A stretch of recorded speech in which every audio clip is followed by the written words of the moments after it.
Sa John chapter 3 verse 16, no? Sabi diyan, no? Basahin natin mga kapatid. For God so loved the world that He gave His only begotten Son, that whoever believes in Him should not perish but have everlasting life.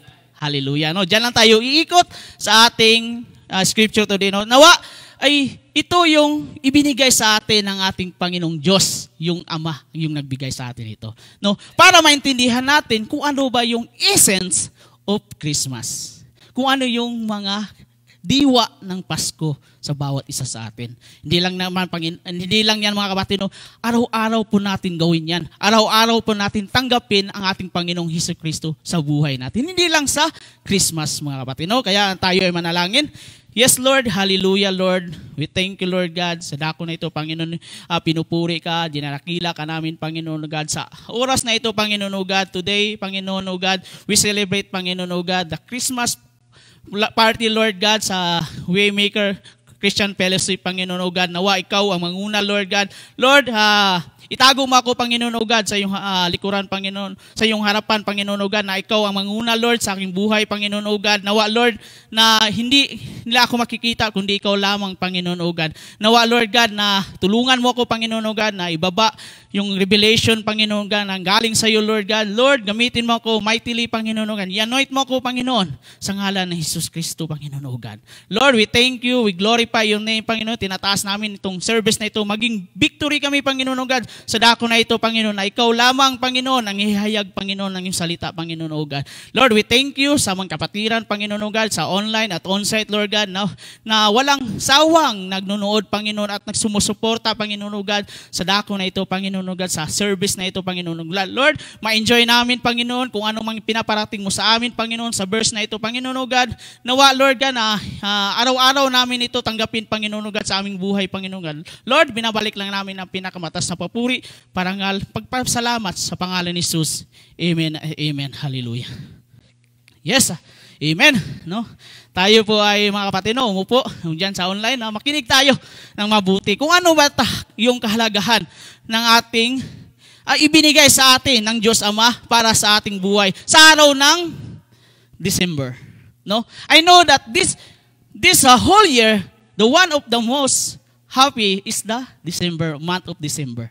I know na lahat naman, no, na nakikita natin pag tinanggap mo na sa atin yung buhay mo, si Hesukristo sa buhay mo, araw-araw naman masaya, di ba? Amen? Hallelujah, no? Pero, this month of December, lahat po ay nagkatipon-tipon. Lahat po yung pag-ibig ay na-reconcile. No? Lahat ng mga pamilya, kahit man sa malayo o malapit, nagkatipon-tipon. Ito natin makikita, no? Dapat natin maintindihan kung ano yung kahalagahan ng Pasko. Amen? Sabi nga dito, for God so loved the world that He gave His only begotten Son, but whoever believes in Him should not perish, but have everlasting life. Ang Panginoon po, as we enter the week of Christmas, anong makikita natin? Before pa, no, ito yung pinakamahabang season. No? Kasi pagdating pa lang ng September, no, na sabi niya, no, pagdating pa ng September, naghahanda na tayo. Amen? Naghahanda na tayo ng kung ano yung ibibigay natin, yung magpapailaw sa bahay natin, ng Christmas tree. Amen? We celebrate na ito po yung season na pinakamahaba. No? Pero, paano natin maintindihan na ito ba talaga ang season? Amen? Dapat natin maintindihan na God give the begotten Son, the only na ibinigay sa atin ng ating Panginoon. Amen? Hallelujah! Sabi ito, we are once again this coming Christmas, do not replace the Christ with X. Kasi nga, sabi ko nga mga kapatid, no, maraming mga tao nilagyan ng Xmas. Unknown. No? Nire-replace nila ang Christ sa Mass, nilalagyan nilang X. Amen. Hindi po ganun mga kapatid. Buhay ang ating Panginoon. Ibinigay siya kasi buhay ang ating Panginoon para sa atin. Amen? Kaya mga kapatid, intindihan natin na huwag natin i-replace ang ating Panginoong Hesukristo. Kasi pag bumati, Happy Xmas. Amen? Dapat Christmas sa buhay natin. Amen? Pag bumati tayo, Christmas! Amen? Hindi X, mga kapatid. Because Christ is the real reason of this Christmas season. Amen? Ito po yung reason, mga kapatid, no, ito po yung real reason of Christmas na this season na tayo bilang isang Kristiyano, dapat hindi natin i-replace ang ating Panginoon. Hindi natin isintabi. No? Isintabi ang ating Panginoon sa this season. No? Para maintindihan natin, mga kapatid, no, dapat pag bumati tayo, Christ mas sa buhay natin. Amen? Kaya nga, mga kapatid, Christ mas sa ating buhay, no? Kaya intindihin natin, how do you explain that meaning of Christmas in just few words? Paano natin ma-explain, no? Paano natin i-explain kung ano yung Christmas sa buhay ng bawat isa? Ito po, mga kapatid, no? Well, the best way I know is this, no? For God so loved the world that He gave His only begotten Son, that whoever believes in Him should not perish, but everlasting life. Amen? Hallelujah? Dapat natin i-explain kung ano yung meaning ng Christmas nito, no, mga kapatid. Ito po yung pinakamahalaga. Kaya ibinigay sa atin itong ating Panginoon, ating Diyos Ama, para tayo ay mabigyan ng bagong buhay. Amen? Para maintindihan natin kung ano, kaya nga sabi ko nga mga kapatid, no, na lahat naman mga nagtipon-tipon, no, lahat naman nagsiselebrate ng Christmas, no. I know na marami ding iba, no, na nagsasabi, ba't kayo nagsiselebrate ng Christmas? No, wala naman 'yan. Pero ito po 'yan, dapat natin maintindihan na kailangan po natin maipakita at maramdaman natin kung anong yung binigay sa atin ng ating Panginoong Diyos. Amen? Ibinigay niya sa atin, hindi naman exact date na 25, no? Kasi nga, pagan daw sa Romans, pagan. No? Pagan yung sineselebrate. But tayo, bilang binigyan tayo ng wisdom ng ating Panginoon, kung ano yung, kasi araw-araw ng Pasko sa atin eh. Amen? Sa Kristiyano. Kaya nga, intindihan natin, Jesus is our life natin, mga kapatid. Bakit ba tayo tumatayo nito? Bakit tayo naghahanda ng Christmas tree sa ating buhay? Sa ating mga bahay, sa ating mga decoration. Bakit? Kasi alam natin, Jesus is the tree of life. No? Jesus is the tree of life sa atin. At nilagyan ng mga liwanag para Jesus is the light of the world. Amen? Hallelujah. Kaya nga, bilang isang Kristiyano, bilang nagasunod sa ating Panginoong Hesukristo, ibigay natin, tandaan natin, Christmas tree is the tree of life. Jesus is the tree of life. Jesus is the light of life. Amen? Kaya mga batino, ang ating title today is Jesus is the greatest gift. Amen. Sino nakatanggap ng mga magagandang regalo, no? Sino nakapagbigay ng madaming regalo? So ikaw na nanonood online diyan, no? I-message mo na lang, no? Gcash mo na lang. Amen. Hallelujah.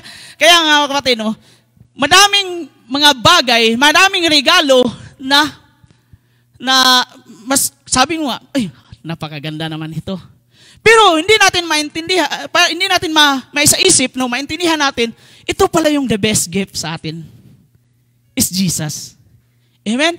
Kaya nga, Pasko na naman. No? Pag Pasko, madaming bonus. Amen?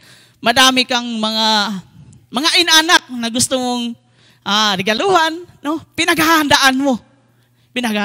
Mas malayo pang Pasko, no? May dami ka ng ipon, no? Gusto mo kasi pagdating ng Pasko, ibibigyan ko, no, ng magandang regalo, no?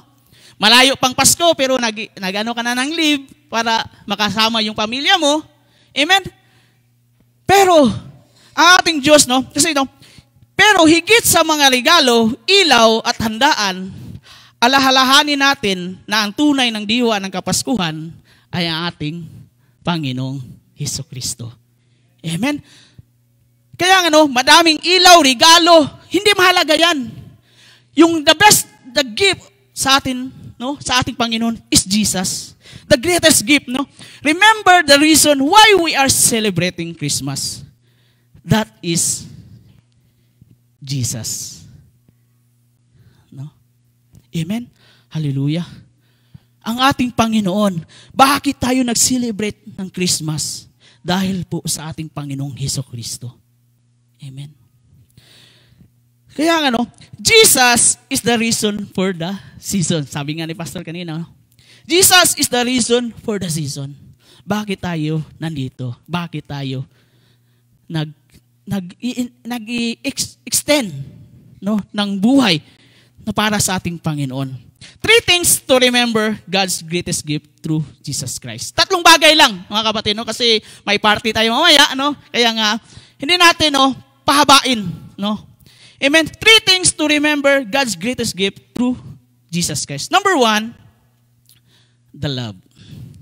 Amen. Ang pag-ibig, Sabi dyan, sa John chapter 3, verse 16a, for God so loved the world, sapagkat gayon na lamang ang pag-ibig ng Diyos sa kantahuan. Yung pag-ibig ng Diyos, ibinigay niya yung bugtong anak para sa atin. Yun ang pag-ibig. Amen? Tayo, bilang isang Kristiyano o believers man, kahit malayo man tayo sa ating pamilya, ibigay pa rin natin yung pagmamahal sa kanila. Amen? Hallelujah? Kaya sabi dito, God immeasurable love. Yung pag-ibig ng Diyos, hindi masusukat kahit sino.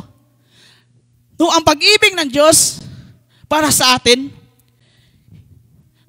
yung pag-ibig natin, by emotion nagbabago. Pero ang Diyos, ibinigay pa rin niya dahil sa pag-ibig niya para sa atin, para maligtas tayo, ibinigay niya through Jesus Christ, yung pag-ibig niya para sa atin. Amen? Kaya mga kapatid, sino man dito, mga may pinagdaanan man, mga pamilya man, may mga pamilya man na nagkaaway-away,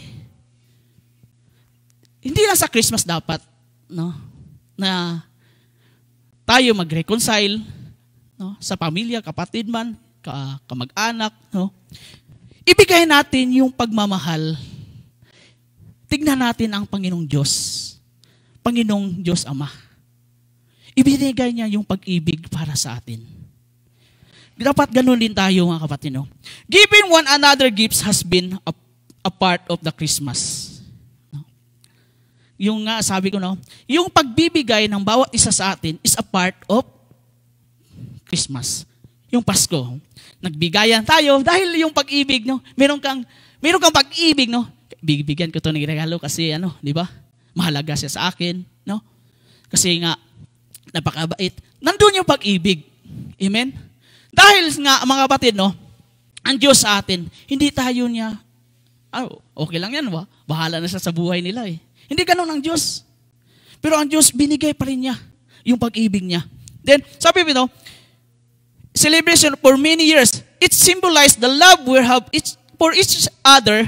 And is remember that God's love us too much that He gave a wonderful gift for each one of us. Grabe, Kung pwede naman, sabi ng Panginoon, hindi na ibigay ko na yung anak sa inyo Amen? Pero, sabi ko nga na ang Panginoon, yung pag-ibig niya hindi masusukat kahit sino. Dahil ganun ang Panginoon sa atin. Sabi daw, this morning, I want to us to consider the greatest gift of all. God, Christmas gift to of all us. Ito po yung pag-ibig na regalo sa atin ng ating Panginoon. Yung pag-ibig niya, itong yung greatest gift na ibinigay sa atin, yung pag-ibig niya. Kaya dito, para this coming sa ating, sa Pasko naman yung season ngayon, sa Pasko, iparamdam natin, kahit malayo tayo sa ating pamilya, iparamdam natin yung pag-ibig sa kanila. dapat araw-araw natin iparamdam sa kanila. Kahit malayo tayo, alam ko naman, mahirap maging OFW. Amen? Mahirap mawalay sa pamilya. Mahirap, no? Kasi call ka na lang, sa tawag ka na lang, magkikita no? Sa mga anak mo, no? Ang layo-layo, no? Parang ano ba? Pero sa true online, iparamdam din natin sa kanila yung pag-ibig. No? Iparamdam din natin kung kumusta sila doon. Amen? Dapat nandun yung pag-ibig. No? Kasi nga, ang Panginoong Diyos natin, ipinaramdam niya sa atin yung pag-ibig niya. No? Kaya, no, itong pag-ibig na ito, kaya nga sabi ko kanina, yung pag-ibig ng tao ay pabago-bago. No? Kaya nga, wag natin kaligtaan, kapatid. Meron ng Kristo sa buhay mo. Wag mo na baguhin yung pag-ibig mo. No? Dapat nandun yung Kristo sa buhay mo para maintindihan ng iba na itong tao, no, Kristiyano to, nandun para talaga yung pag-ibig niya. No? Amen? Kaya nga, no, alala natin, ang Panginoong Diyos Ama ay binigay niya yung pag-ibig para sa atin. And number 2, the sacrifice. Amen? The sacrifice, bakit the sacrifice? No? Yung pagsasakripisyo ng Diyos Ama para sa atin dahil sa ating kasalanan. No? Bilang isang OFW, bawat isa sa atin, kung sino may mga asawa dito, no? May asawa at anak, no? May pamilya, lahat tayo nagsasakripisyo. No? Para ma-provide natin kung ano yung pangangailangan nila. Amen? Kaya dapat natin sa Pasko na ito, kahit mahirap man tayo, kahit malayo man tayo sa ating pamilya, nandun pa rin yung pagsasakripisyo natin. Hindi lang ikaw, kundi yung pamilya mo din. No? Malayo man tayo ngayon, no? Pero darating ang araw na magkasama din tayo sa ating pamilya. Nandun yung pagsakripisyo. In this verse, no, sabi dito, no, sa John chapter 3 verse 16b, that He gave His only begotten Son. No? Ang ating Diyos Ama, ibinigay niya ang kanyang bugtong anak para sa atin because of our sins. Kaya nga, hindi sabi ng Ama, hindi na ito madadala sa law, sa batas Hindi na madadala kasi nga, puno ng kasalanan, no? Ang mga tao. Pero ipinapakita pa rin yung pag-ibig niya at binigay niya ang pagkasakripisyo niya para sa kanyang anak, na si Jesus Christ. Amen? No? Ikaw mismo, kung ikaw ama, no? Ibibigay mo yung anak para sa ibang tao. Di ba? Nahirap. Pero ang ating Diyos, ibinigay niya yung kanyang bugtong anak para sa atin. Ibinigay niya para maintindihan natin kung ano yung reason kung bakit tayo nandito ngayon. Bakit tayo nag-celebrate ng Christmas. Kung bakit tayo nagdadala ng regalo. Amen? Paano tayo nagdidisenyo, nagde-decorate? Huwag natin isipin yan, mga kapatid. Isipin natin kung anong pagsasakripisyo ng ating Diyos para sa atin. Ibinigay niya ang kanyang bugtong anak para sa atin. Amen? This is what Christmas is truly about. Ano ba ito? Totoong Christmas sa buhay ng bawat isa sa atin. Amen? Sabi ito, forget the lights, the decoration, and the gifts under the tree. No? Yan. Yung nagdadala tayo, sabi dyan, no? Forget the lights and the decoration and the gifts under the tree. The lesson of the Advent season is that God so deeply loved for us. No? Yung pag-ibig niya, yung pag-ibig ng Diyos sa atin ay nandun para sa atin. No? That He sent Jesus to be the sacrifice that He was needed for the sin of mankind. No? Ibinigay niya yung bugtong anak niya para magsakripisyo sa ating mga kasalanan, mga kapatid. No? That miracle of Christmas is, of course, that Christ did willing come to be that sacrifice. No? Napakaganda, no? Dahil ang ating Panginoong Jesucristo, tinanggap niya kung ano yung inutos ng kanyang Ama para sa atin. No? Grabe, no? Diba, nakita natin si Abraham, no? Nababasa natin, no? Binigyan siya ng anak, no?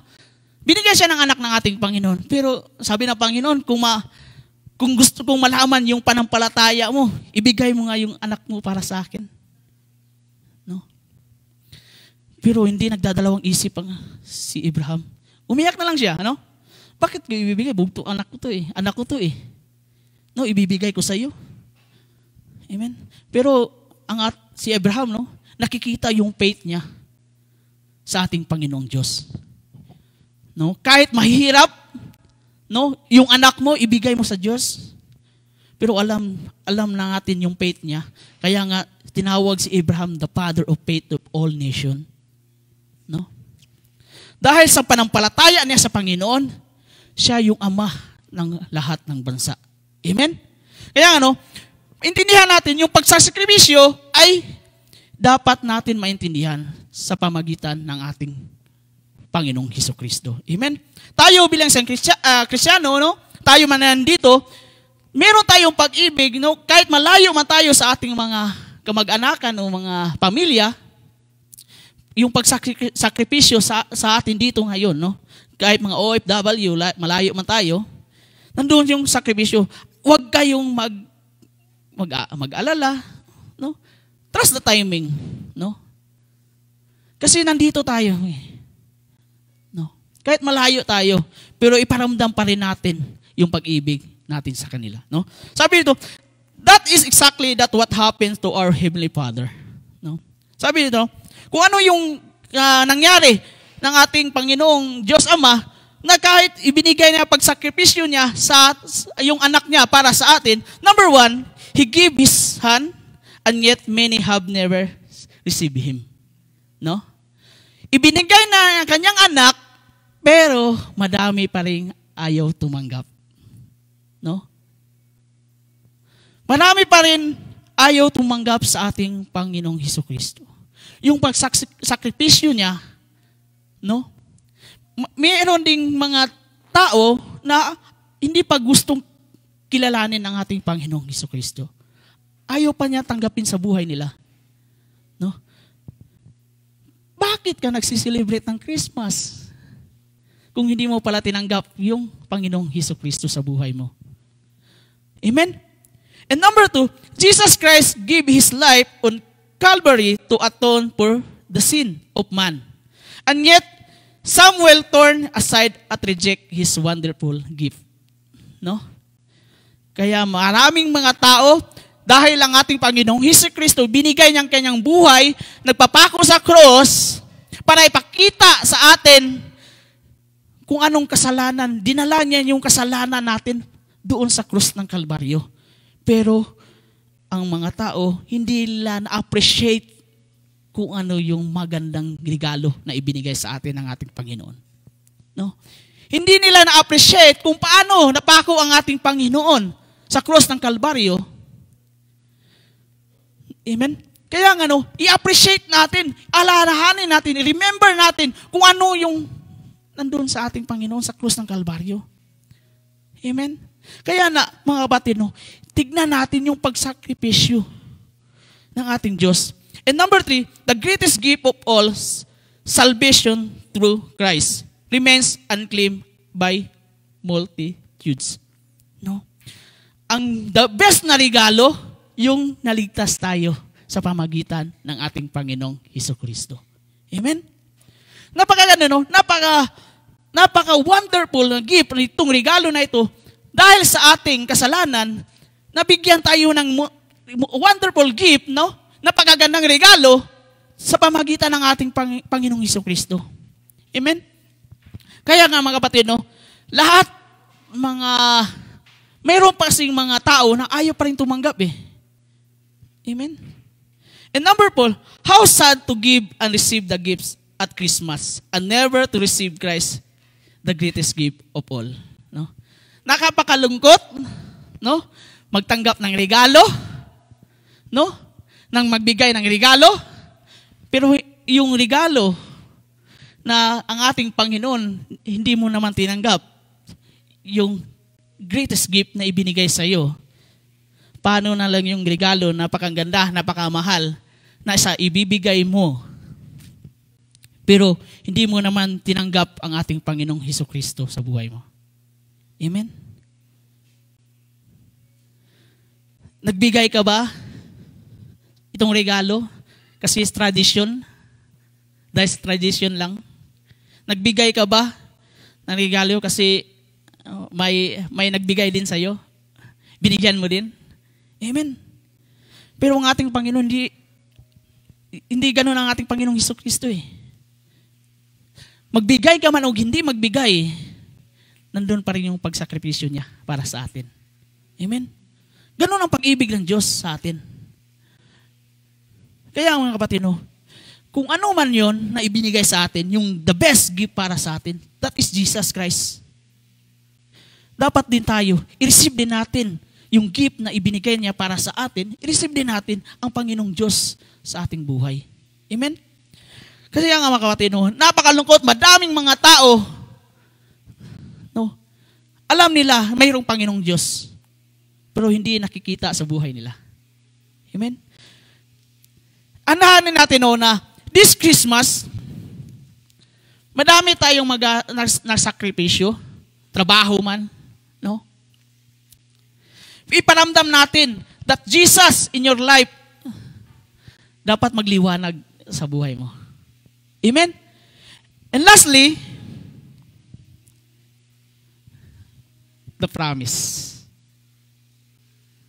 Amen? Ang pangako ng Diyos para sa atin.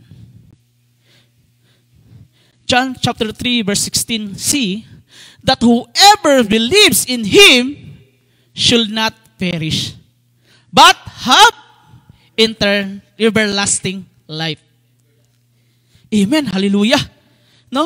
Upang sinumang sumampalataya sa Kanya ay hindi mapahamak, kundi magkaroon ng buhay na walang hanggan. Grabe, Amen? Binigyan na tayo ng pagmamahal, nagsakripisyo yung ating Panginoon, pero pinangako niya pa rin eh. Amen? Dami nating natanggap ngayon, mga kapatid. Maraming magagandang regalo, pero mas maganda ang regalo niya para sa atin. Amen? Bibigyan ka ng walang hanggan, mga kapatid, na buhay na walang hanggan. Sabi dito, God give us a gift this Christmas, but it is the task of each individual person to accept and believe in that gift.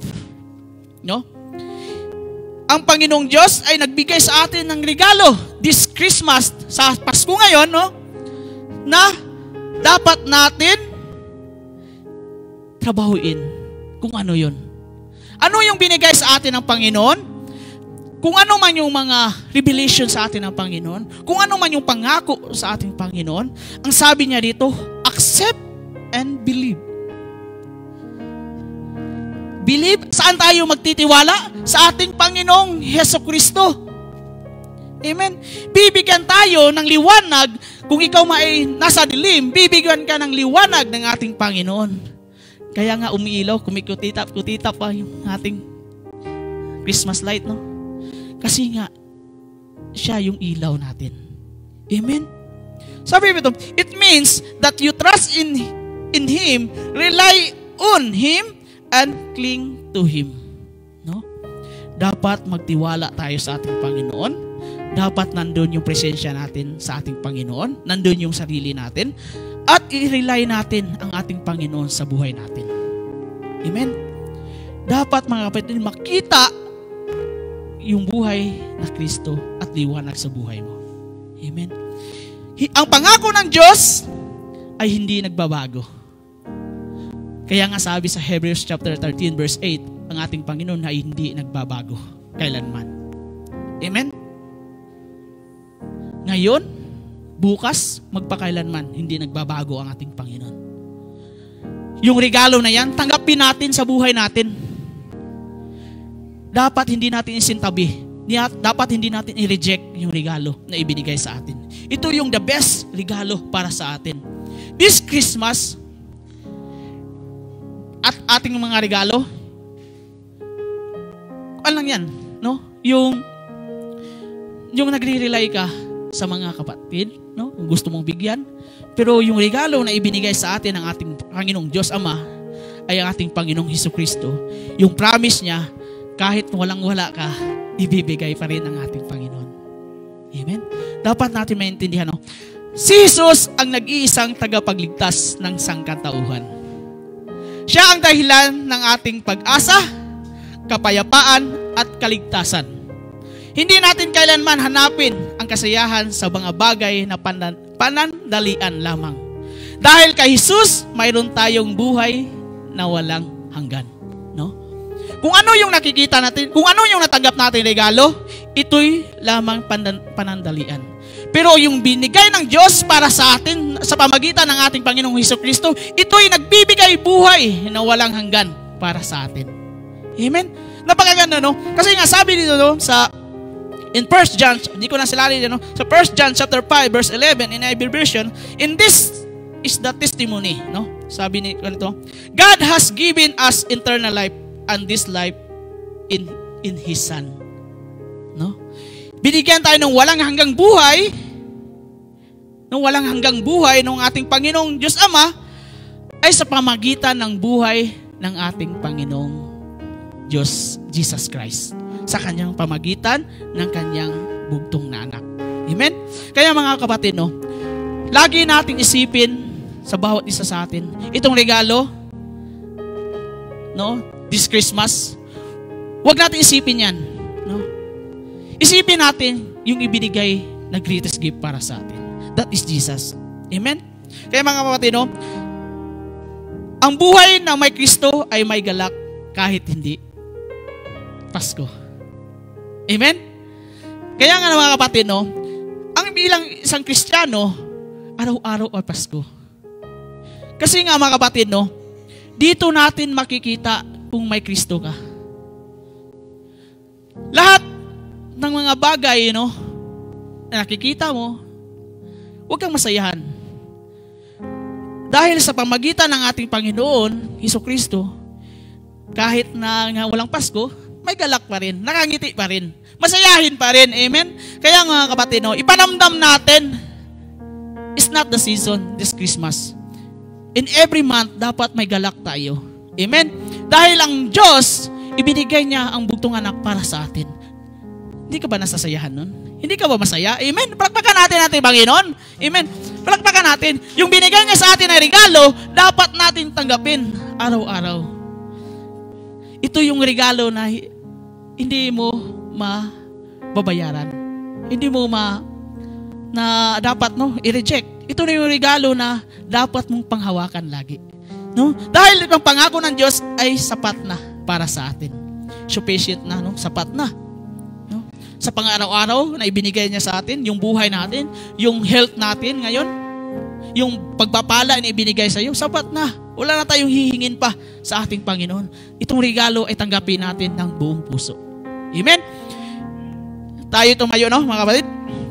Na-conclusion, sabi dito, no, sa 2 Corinthians chapter 9 verse 15, no, sabi diyan, no, thanks be to God for His indescribable gift. No? Napakaganda. Salamat sa ating Panginoong Diyos dahil ibigay niya ang regalo para sa atin, itong Panginoong Hesukristo sa buhay natin. No? All of us have opportunity to accept the free gift that God that has offered for us. No? Kaya maraming mga tao na gustong tumanggap na ibinigay sa atin ng libre. No? Itong Panginoong Diyos sa atin na i-offer us. Has there been a time in your life when you accepted this gift? If not come today, no? What better Christmas gift that eternal life offered by God? No? Today, tanggapin natin yung regalo na nagmumula sa ating Panginoong Diyos. The gift is Jesus. No?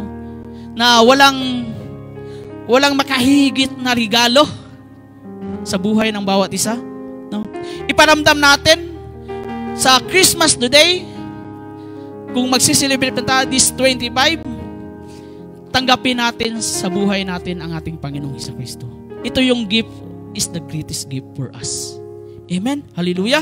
Kaya mga kapatid, no, huwag natin kaligtaan yung regalo na ibinigay para sa atin. No? Salamat no sa ating service today. Na salamat sa words na ibinigay sa atin ng ating Panginoon na ito ay paalala sa atin this season of Christmas. Kaya nga maintindihan natin na we remember no ng ating Panginoon na dapat nandyan sa buhay mo kasi nga Jesus is the reason for the season. Amen. Hallelujah. Tayo yumuko at manalangin. Yes, Lord God, we thank you for this day, Lord God. Thank you, Lord God. Salamat, Panginoon, sa buhay mo, Panginoon, O God. Salamat, Diyos, Ama, na ibinigay mo, Panginoon, yung regalo na the best gift for us, Panginoon, O God. The greatest gift of us, Panginoon. Salamat, Panginoon. Yung pag-ibig mo, walang katumbas, Lord. Hindi masusukat, Panginoon. I know, Father God, dahil sa pagmamahal mo sa amin, Panginoon, sabi nga mo, Panginoon, you are the first love for us, Panginoon. Ikaw yung unang nagmahal para sa amin, Panginoon, O God. At naramdaman namin, Panginoon, sa pamagitan na yung salita, Panginoon, O God. Lord, salamat, Panginoon. Today, Panginoon, O God, i-accept namin yung regalo na ibinigay mo para sa amin. Lord, salamat, Panginoon, sa pamagitan ng aming Panginoong Jesucristo, Lord God, pagsakripisyo niya, Lord, pagsacrifice niya, Lord God, sa aming kasalanan, Panginoon, O God. Lord, nabigyan kami ng buhay na walang hanggan. Lord, ang challenge lang namin, Panginoon, to trust you, to believe you, Lord God, to accept kung ano yung the best na gift para sa amin, kundi ikaw lamang, Panginoong Jesucristo. Lord, thank you, Lord God, sa mga kapatiran, Panginoon, O God. Lord, salamat, Panginoon, sa salita mo, Panginoon, O God. Lord, idaloy namin, Panginoon, O God. I-extend namin ito, Panginoon, sa aming pamilya, sa aming mga kaibigan, Lord God, sa aming mga asawa, sa aming wife, Lord God, husband, Lord God, na itong salita, Panginoon, O God, na ibahagi namin sa kanila, Panginoon. Lord, salamat, Lord. Wala kaming ibang kundi ikaw lamang, Panginoon. Thank you, Lord, sa lahat ng ibinigay mo sa amin, pagpapala, Panginoon, O God, pagpapala sa aming kalusugan, Lord God, pagpapala sa aming financial, Panginoon, O God, pagpapala sa mga relationship, Lord God, ang bawat isa, Lord God, sa pamilya, Lord God. Salamat, Lord. I know, Father God, yung pag-ibig mo, yung pagsakripisyo mo, yung promise mo sa amin, Lord. Lord, kahit malayo man kami sa aming pamilya, Lord, kung may pinagdaanan man kami, Panginoon, O God, Lord, hahawak lang kami sa iyong promise, Lord, sa iyong pangako, Lord. Dahil I know, Father God, na yung pangako mo ay hindi nagbabago kailanman, Panginoon. Ito'y sa iyong will mo lang, kalooban mo lang, Panginoon, O God. Salamat, Panginoon. Dakila ka sa lahat, Panginoon. Today, this Christmas, Lord God, bigyan mo kami ng bagong buhay, Panginoon.